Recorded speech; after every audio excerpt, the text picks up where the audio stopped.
Après le solstice, après Sankaranti, le premier jour de pleine lune est appelé Thaipusam, ce qui apporte la victoire. Il a obtenu la renommée d'être le plus grand guerrier de tous les temps. A absolument échoué dans sa mission, mais il est une réussite pour nous.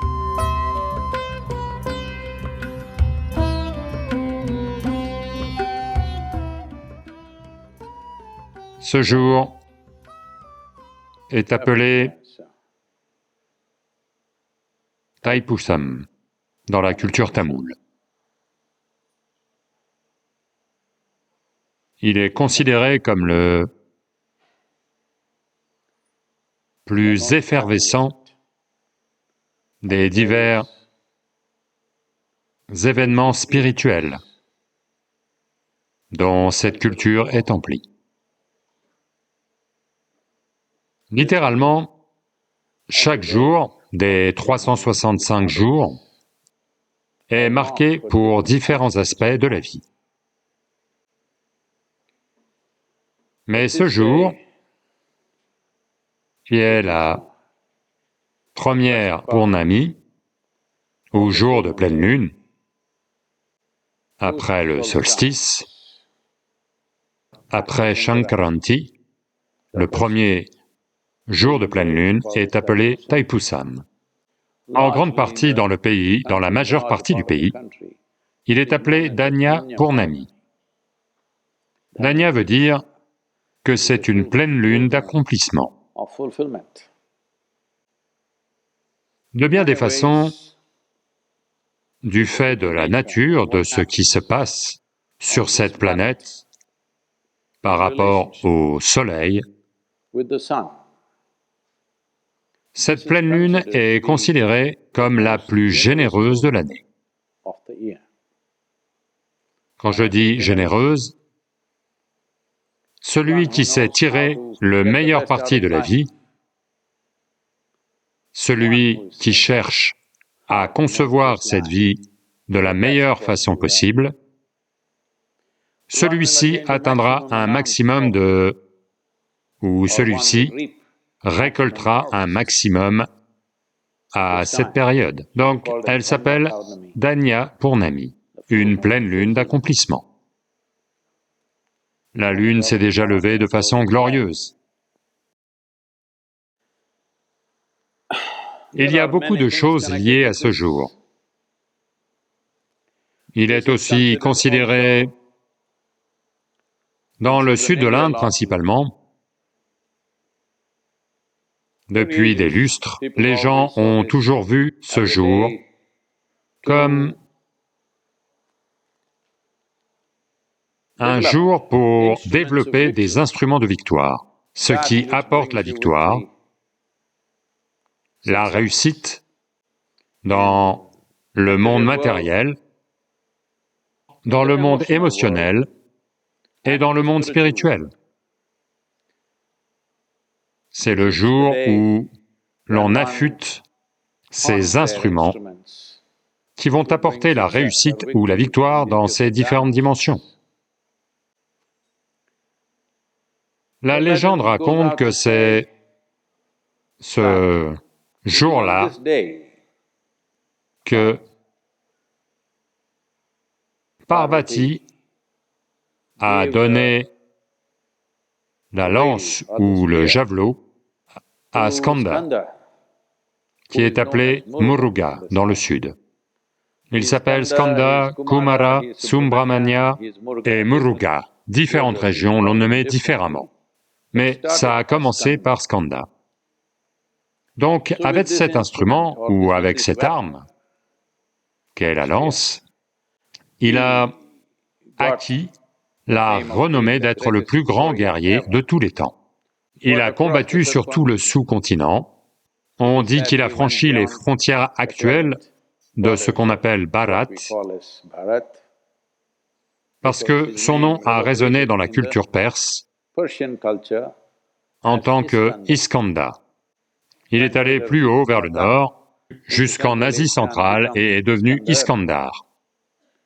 Et encore aujourd'hui, le mot légèrement mal prononcé qui est utilisé est Sikandar, quelqu'un qui triomphe de tout, qui devient l'empereur de tous les dirigeants, mais n'a jamais possédé de royaume.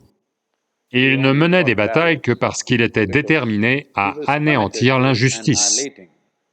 Le garçon était en colère. Et quand quelqu'un doté d'immenses capacités et extrêmement béni se met en colère,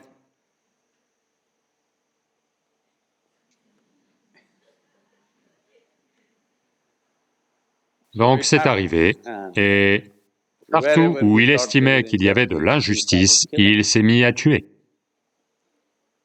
Eh bien, littéralement, durant son adolescence et sa jeunesse, dans sa jeunesse, il a tué beaucoup de gens.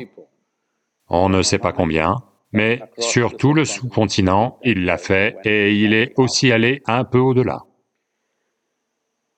Puis il a réalisé que ce qui est juste et ce qui n'est pas juste n'est pas toujours un absolu. C'est une question de perspective la plupart du temps. Puis il a réalisé que, quelque part au fond de lui, la fureur de son être cherchait la vengeance sous forme de justice. Quand tu t'en prends à quelqu'un en pensant rendre justice, lui ne le percevra que comme une vengeance. Donc je n'essaie pas de dire qu'il n'y a pas de justice du tout, mais il n'y en a pas.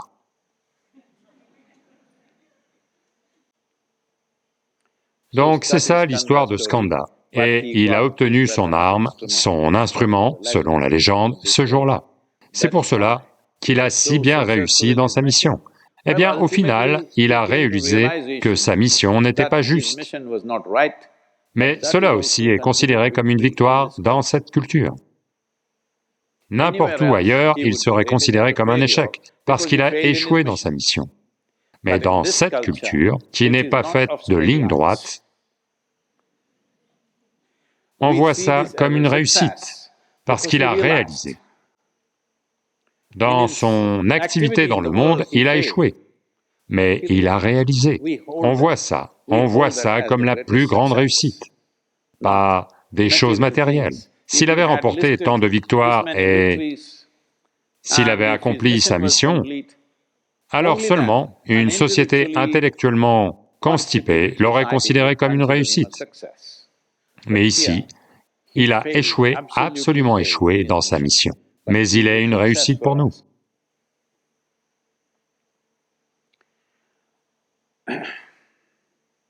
C'est un jour qui est considéré comme le meilleur jour pour commencer un pèlerinage.